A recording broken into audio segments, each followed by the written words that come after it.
Okay, this is Saipan again, guys. Guys, nandito ako ngayon. I speak Tagalog, guys, today. Guys, nandito ako ngayon sa Langkanuwa Beach.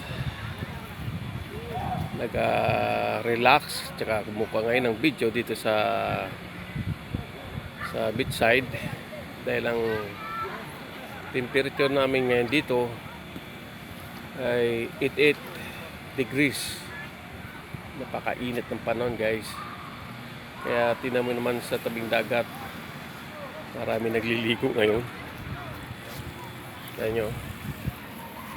Ayan. Marami nagliligo dahil sa init ngayon ng panahon dito ngayon sa Saipan. Tama yan. Yung nakaraan na videoan ko din ito. Kaya marami na nakaraan dahil president election sa nakaraan. Kaya ngayon dito sa Saipan, pag alas 3 na, guys, pag alas 3 na ngayon, kaya tingnan yung pantalan, marami nagliligo din ngayon. Dahil ngayon araw nito, Sabado, saka karamihan ng maraming nagliligo dito Sabado, dahil pag Linggo pahinga, pakabukasan may klase mga bata, kaya Sabado talaga ang mga lokal dito. Yung mga Pilipino din ang nagliligo. Kagaya dyan sa kabila na yan, yung blue na ano na yan, na shield na yan, mga Pilipino yata yan. Hindi din. Parang dito ngayon, mga lokal. Chamorro, Carlinian, guys. See? Yan. Pero dun sa pantalan, napakaraming nag-jumping. Yan, karamihan sa mga bata na nagliligo. Gusto ko din sana maligo, kasi lang wala ako sa mood. Ang gusto ko lang sana ngayon, mag-fishing. See? Kami mga sigawan ng mga bata.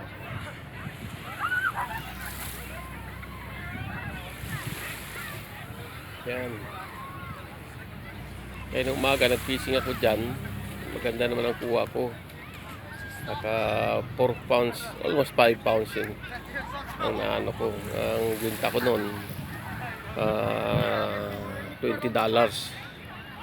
Ang bita ko dun sa 5 pounds na yun. Kasi ang per pounds ng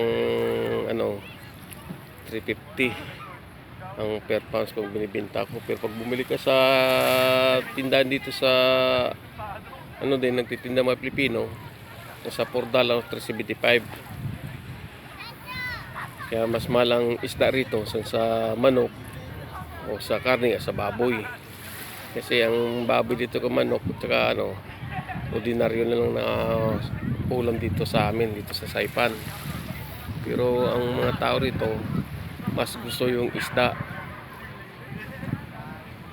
As lang kinukulang pa rin ng isda rito dahil mga fisherman, hindi naman masyadong marami rito ang fisherman dito.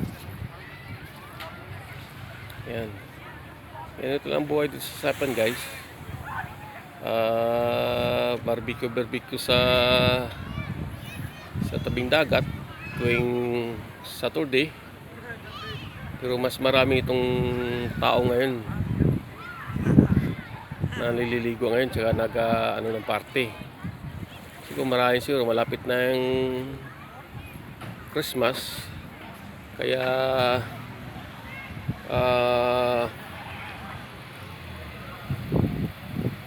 tsaka yung isa siguro dyan dahil lang natanggap nilang tax sa kanilang tax, napakalaki.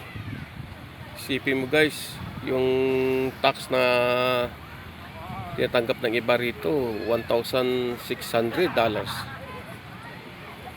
Yung 1,600. So makatanggap pa yan. Napakalaking bagay na yan. Eh, nagkalalabasan lang ng nakarang buwan. Itong October. Ang iba pa nga, hindi pa nakatanggap ng tax.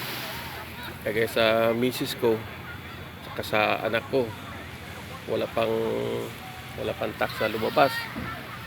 Kaya paulit sa Lunes para masikaso na yun ang tax na yun. Sayang din guys ang 1,600 sa isang, depende sa sinisweldo mo na monthly. Eh, alam niyo naman na dito sa Saipan hindi naman masyadong malalaki ang sweldo rito, tamang-tama lang. Yan yung mga karon yan na chamorro guys. Yan, parang sila mga mga Pilipino kasi sa the time 300 years nagstay ang Spanish sa atin, tapos tong Micronesian ginawa ng Spanish ng kulungan. Kaya dito maraming Pilipino na kulong nung 18th century.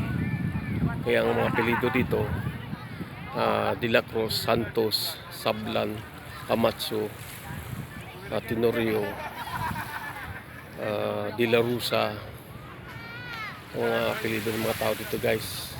Karamihan dito Pilipino yung mga ang apelyido para sa atin kasi Spanish din ang dito. Pero that time dati dito parang nauna yata yung Germany bago yung Spanish, bago yung Japan, saka dumating yung Amerika guys dito sa Saipan. Kaya ang tao rito halo-halo, may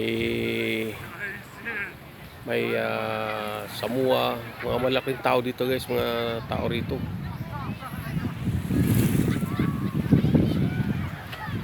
Yan yung mga yan, ganyan ang buhay dito guys. Pag Sabado, masaya ang mga tao rito. Yan, subaybayan mo ito guys yung video ko, is describe you para maganda naman tuloy-tuloy tayo sa ating pagkukuha ng mga video rito. Okay guys, maraming salamat in advance sa Merry Christmas sa inyo dyan. Kamusta dyan sa mga kababayan ko dyan sa Pilipinas, especially sa Bacolod, mga manghubat, garson sa Binalbagan, San Jose, mga tabubo, kamusta dyan, mga hintika sa Bacolod also, and Manila,